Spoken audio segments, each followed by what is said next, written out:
Hamas نے. کہیں سنا آپ نے کہ کہیں اس کی بھی اس پروجیکشن ہوئی ہو اس طریقے سے جس اسپرٹ کے تحت انہوں نے چھوڑا ہے؟ چلیے یہ بھی ہو گیا. تو ایک بات تو یہ طے ہو گئی کہ سچ ہو یا جھوٹ، ویسٹ نے اور امریکہ نے اسرائیل کی مدد کرنی ہے، چاہے وہ ظلم کرے، چاہے وہ صہیونی جو مائنڈ سیٹ ہے کہ مسلمانوں کو تباہ و برباد کرنا ہے اس پہ عمل پیرا ہو. اب دیکھ لیجئے نا، اب پنگے بڑھنے شروع ہو گئے ہیں نا، بات اب غزہ سے آگے جا رہی ہے. دمشق پہ حملہ کر دیا انہوں نے، ہو گیا نا، آپ کے سامنے ہوا ہے نا. تو کہنے کا مطلب یہ ہے کہ یہ پھیلے گی آگ. اور میں مسلمان ملکوں کو وارن کرنا چاہتا ہوں اس پروگرام کے ذریعے سے کہ اگر آپ کا خیال یہ ہے کہ ہزاروں سینکڑوں لاکھوں فلسطینی مر جائیں گے اور ان کے گھر محفوظ رہیں گے، وہ اس غلط فہمی میں ہے. یہ آگ اگر بھڑکی تو مشرق وسطیٰ سمیت مسلم امہ کا کوئی ملک بچے گا نہیں. لیکن بخاری صاحب یہ تاریخی تناظر میں دیکھیں تو کیسے یہ جنگ تھی اصل میں، یا یہ آپ کہہ لیں کہ جو جیوز کی اور کرسچینٹی کی اگر پاس میں چلے جائیں تو یہ ان کی جنگ کیسے اسلام اور کفر کی جنگ بنا دی گئی؟ بالکل صحیح کہا آپ نے. اپنی لڑائی کو وہ بھول گئے ہیں، لیکن چونکہ مسلمانوں کی نسل کشی کر رہا ہے اسرائیل، چونکہ مسلمانوں کے خلاف ہے اسرائیل، اس لیے اس کی حمایت کرنی ہے اور اس عذاب کو اپنے سے پرے رکھنا ہے. آپ دیکھیں نا، مجھے روس جیسے ملک پر بھی بہت افسوس ہے. بیان آیا ہے ان کا، ٹھیک ہے پوتن صاحب ذرا تھوڑا سا بولے ہیں، لیکن وہ بھی نہیں چاہتے کہ یہ فتنہ ہمارے گلے پڑے. جب نکالا تھا ہٹلر نے، آپ کو یاد ہونا چاہیے، جس کو یہ ہولوکاسٹ کہتے ہیں، وہ ایک سوشل میڈیا کے اوپر ایک آیا لطیفہ ہی تھا، لیکن میں اس کی اسپرٹ پہنچانا چاہتا ہوں اپنے ناظرین تک. وہ یہ کہ کسی نے کہا، ہٹلر سے پوچھا کہ آپ نے ان سب کو کیوں مارا، جو ہولوکاسٹ کیا آپ نے، یہودیوں کا قتل عام کیوں کیا؟ اس نے کہا میں نے کچھ چھوڑ دیے تھے جن کو میں نے ملک سے جانے دیا تھا، اب آپ بھگتے. اور بھگت رہی ہے، پوری کی پوری دنیا بھگت رہی ہے. تو کہنے کا مقصد یہ ہے کہ یہ جو ویسٹ ہے، یہ جو امریکہ ہے، ٹھیک ہے آج آپ کے پاس طاقت ہے، آپ کے پاس قوت ہے، لیکن طاقت اور قوت کے بلبوتے پر اگر حکومتیں ہو سکتی یا دنیا میں قائم رہا جا سکتا تو سارے ڈکٹیٹر آج تک دنیا کے اوپر راج کر رہے ہوتے. تو بخاری صاحب کہیں یہ پاسبل ہے کہ جو کروسیڈز والا، آپ کو یاد ہوگا کہ بش نے بھی ایک ٹائم پر ذکر کیا تھا کہ یہ دس is the beginning of crusades جب یہ حملہ ہوا تھا، لیکن اس کے بعد جو یعنی کہ کروسیڈز کو وہ بھولے نہیں ہیں. تو کروسیڈز کا جو بدلہ ہے وہ اس طرح سے جیوز اور مسلمانوں کو آپس میں لڑا کے، مطلب بیک پہ رہ کے، تو اس سے وہ مقاصد حاصل کرنے کی کوشش امریکہ کو ڈگڈگی بچا کے باقی چھوٹے چھوٹے ممالک جو ہیں جہاں ان پاپولر رجیمز ہیں ان کو بندر کی طرح سے ناچ کرانے کا پرانا رواج ہے، پرانا شوق ہے، اور وہ اس میں کامیاب ہے. ہمارے جو لیڈران ہیں جو اس کی ڈگڈگی پر ناچتے ہیں، کہیں تو میں نام لینا شروع کر دیتا ہوں، پھر بچے گا کوئی نہیں. آپ دیکھیں نا ہمارا رویہ دیکھیے. آپ کو یاد ہے 2 ایسی کازز تھی جس کے اوپر پاکستان کی گلیاں، اس کی سڑکیں، اس کے میدان ابل پڑتے تھے. ایک کشمیر کی کاز اور دوسری فلسطینین کاز.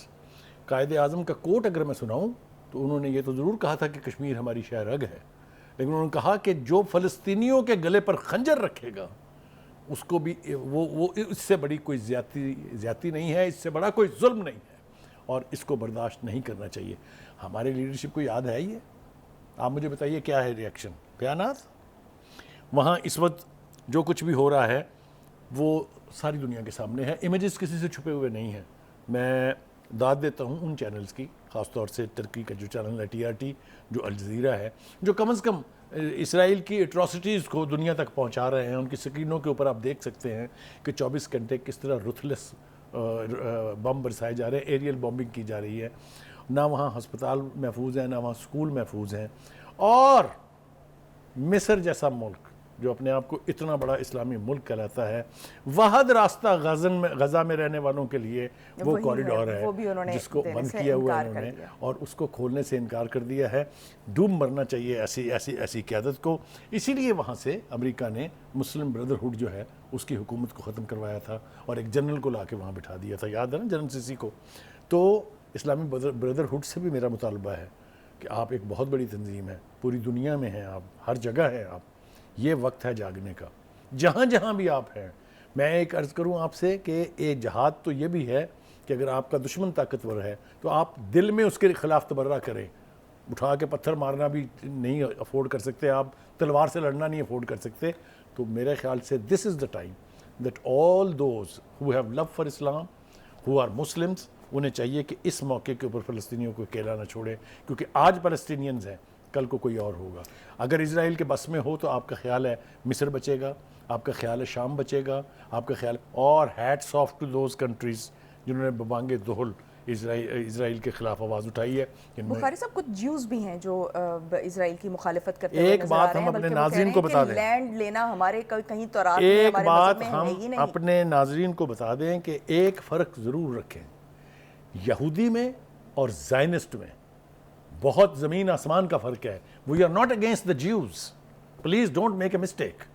میں ابھی میرے بڑے بھائی ہیں لندن میں، انہوں نے مجھے ایک سپیچ بھیجی ہے، اس کی جو کوئی لیڈر تھے، لیبر کے لیڈر تھے، وہ غالباً پارلیمنٹ سے انہوں نے خطاب کیا تھا، اس میں انہوں نے تجربہ بیان کیا ہے۔ انہوں نے کہا کہ میں 6 سے زیادہ اسرائیلی پرائم منسٹر کا دوست رہا ہوں، میں یاسر عرفات سے مل چکا ہوں، تو وہ اکثر آنے جانے والے وہ لوگ ہیں۔ انہوں نے ڈرایا ہے ویسٹ کو، انہوں نے اپنی حکومت کو بھی وارن کیا اور ویسٹ کو بھی وارن کیا کہ یہ جو ایٹیچیوڈ ہے یعنی زائنسٹ مینٹلٹی کا، یہ دنیا کے لیے خطرہ ہے، صرف مسلمانوں کے لیے خطرہ نہیں ہے۔ تو میرے خیال سے اگر اس قسم کے حقائق جو ہیں ان کو سامنے رکھا جائے تو ہمیں ہر سطح کے اوپر اس کے خلاف آواز بلند کرنی ہوگی۔ اب آئیے جناب، یہ میں بتا چکا ہوں آپ کو کہ اسرائیل کے وزیر دفاع صاحب جو ہیں انہوں نے بھی فیک نیوز کا سہارا لے کے امریکہ کے صدر تک سے جھوٹ بلوا دیا، یہ بات بھی ہو گئی۔ اگلی بات جو ہے وہ ہمیں کرنی ہے کہ جو کچھ بھی ہے، چاہے وہ تعداد میں کم ہے، چاہے وہ غیر مسلح ہیں، لیکن انہوں نے بھی اسرائیل جیسی ملٹری مائٹ کو چیلنج کر کے یہ ثابت کر دیا ہے کہ اگر آپ کے دل میں جذبہ جہاد ہے، اگر آپ کے دل میں آزادی کی تڑپ ہے، تو دنیا کی کوئی طاقت آپ کا راستہ نہیں روک سکتی۔ جی اب تھوڑا سا میرے خیال سے پوری دنیا میں اس طرف بھی دیکھ لیں، موساد کے میں اس طرف بھی تھوڑا سا آنا چاہتا ہوں۔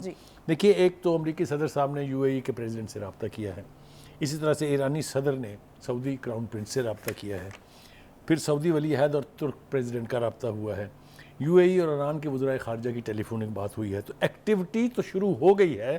میں صرف یہ چلا رہا تھا کہ یہ ہوتا بہت لیٹ ہے، یعنی اسرائیل کو موقع مل جاتا ہے کہ وہ اپنی ساری خواہشات پوری کر لیتا ہے، اس کے بعد پھر اس کی پکڑ تو خیر نہیں ہوتی، لیکن اس کے اوپر اس کو جواب دے جب بنایا جاتا ہے، اس وقت تک تباہی مکمل ہو چکی ہے۔ چلیے بخاری صاحب، یہ بڑی اچھی خوش آئند بات ہے کہ اس وقت جو ہے وہ موومنٹ جس کو ہم ایکسپیکٹ کر رہے ہیں وہ شروع ہو چکی ہے۔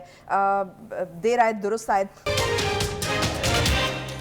پریکٹس اینڈ پروسیجر ایکٹ کے نفاذ کے بعد جو نواز شریف کا مستقبل ہے اس پر بہت زیادہ چہمگوئیاں ہو رہی ہیں۔ بخاری صاحب سے جانیں گے کہ کیا ان کے سیاسی مستقبل پر اس کے اثرات وہ دیکھ رہے ہیں۔ بخاری صاحب بتائیے گا کہ خاص طور پر جب یہ کل فیصلہ آیا تو اس کے بعد سے جو اپیل کا حق ہے وہ چونکہ ماضی کے فیصلوں سے اس کا اطلاق نہیں ہوگا، اس کے بعد یہ کہا جا رہا ہے کہ جو نواز شریف کا مستقبل ہے اس پر کچھ سوالات اٹھتے ہیں، ان کا سیاسی مستقبل جو ہے وہ ذرا پیچیدہ نظر آ رہا ہے۔ لیکن جو عزم نظیر تارڑ ہیں وہ کہہ رہے ہیں کہ الیکشن ایکٹ میں جو ترمیم کی گئی تھی 2017 میں، اس کے بعد جو ہے وہ نواز شریف اس کیٹیگری میں نہیں آتے ہیں، تو ذرا اس کو ذرا ایکسپلین کر دیجیے۔ دیکھیے، ان کی سیاست کے خاتمے کی دھمکی دے کر ہی ان کو اس ملک سے بھیجا گیا تھا، اور ابھی بھی ان کو ڈرانے کی کوشش کی جا رہی ہے کہ آپ یہاں نہ آئیں، آپ کے لیے گنجائش نہیں ہے، آپ آئیں گے تو جیل جائیں گے۔ آپ دیکھیں نا، ایک کنسسٹنٹ مہم ہے، چاہے وہ P T I sponsored social media ہے، کچھ مین سٹریم میڈیا ہے، وہاں بھی یہی باتیں ہو رہی ہیں،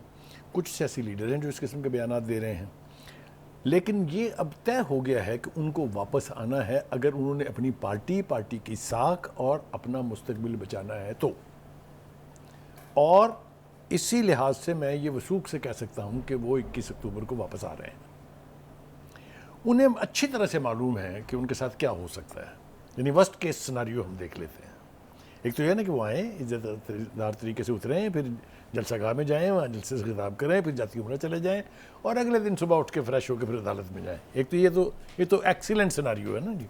ورسٹ کیس سیناریو یہ ہے کہ ان کو ایئرپورٹ پر ہی روک لیا جاتا ہے اور گرفتار کر لیا جاتا ہے اور ان کو جیل بھیج دیا جاتا ہے، پھر پٹیشن ہوگی، پھر پٹیشن کے حوالے سے ان کو واپس لایا جائے گا اور پھر کچھ فیصلہ ہوگا۔